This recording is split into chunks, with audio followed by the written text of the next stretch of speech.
आतंक के खिलाफ बड़ा फैसला।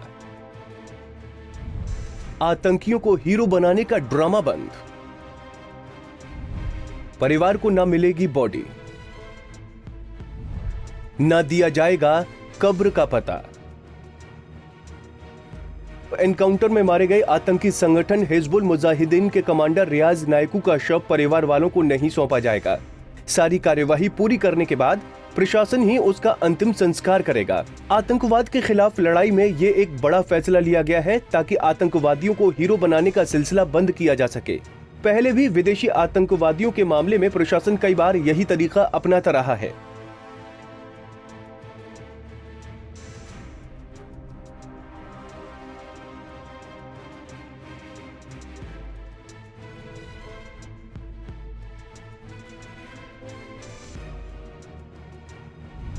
सेना की रणनीति।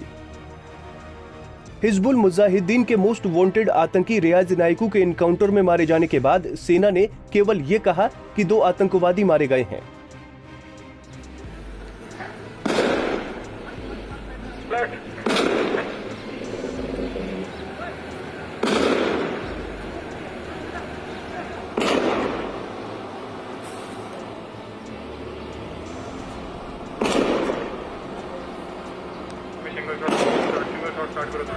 सिंगल शॉट देते रहे।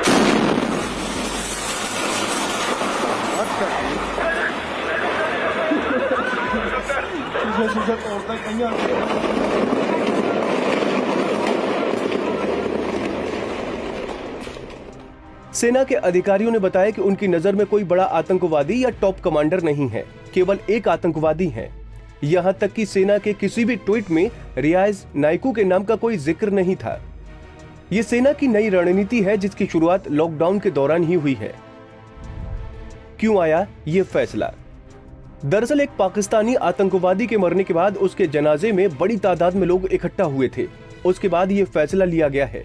सेना और प्रशासन दोनों का ही मानना था कि मारे गए आतंकवादी के जनाजे का इस्तेमाल नई भर्तियों के लिए किया जाता है। जनाजे में आतंकवादी भी शामिल होते हैं और स्थानीय युवाओं को भड़काकर आतंकवादी बनाने के लिए उकसाया जाता है। खुद रियाज नायकू भी ऐसे ही एक जनाजे में शामिल हुआ था और उसने राइफल से फायरिंग भी की थी। सेना और प्रशासन इसे सिरे से बंद करना चाहते हैं, इसलिए अब किसी आतंकवादी का शव उसके परिवार वालों को नहीं दिया जाएगा। हालांकि घर वालों के मांगने पर मृत आतंकी के डीएनए सैंपल के जरिए उसके मरने की पुष्टि कर दी जाएगी, लेकिन उसे दफनाने की जिम्मेदारी अब से प्रशासन ही संभालेगा। नायकू के समर्थकों ने की सुरक्षा बलों पर पत्थरबाजी।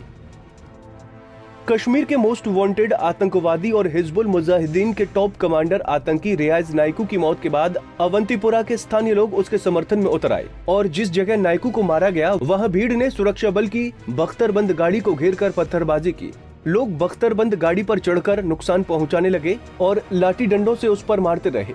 नायकू के मारे जाने के बाद सीआरपीएफ के बयान के बाद ये बात सामने आई कि सुरक्षा बल के जवान जब पुलवामा जिले के अवंतीपुरा के बेगपुरा इलाके में मुठभेड़ स्थल से लौट रहे थे तब स्थानीय लोगों ने उन पर पथराव किया। इसके बाद भीड़ द्वारा की जा रही पत्थरबाजी की वीडियो भी सामने आई।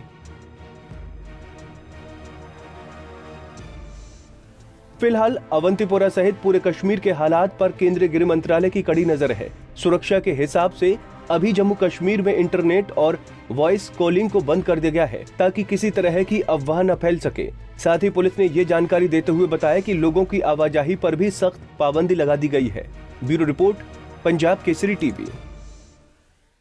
हमसे जुड़े रहने के लिए हमारे YouTube चैनल को सब्सक्राइब करें और नई वीडियो की नोटिफिकेशन के लिए बेल आइकॉन को दबाएं। अगर आप ये वीडियो Facebook पर देख रहे हैं तो लाइक जरूर करें और ज्यादा से ज्यादा शेयर करें। धन्यवाद।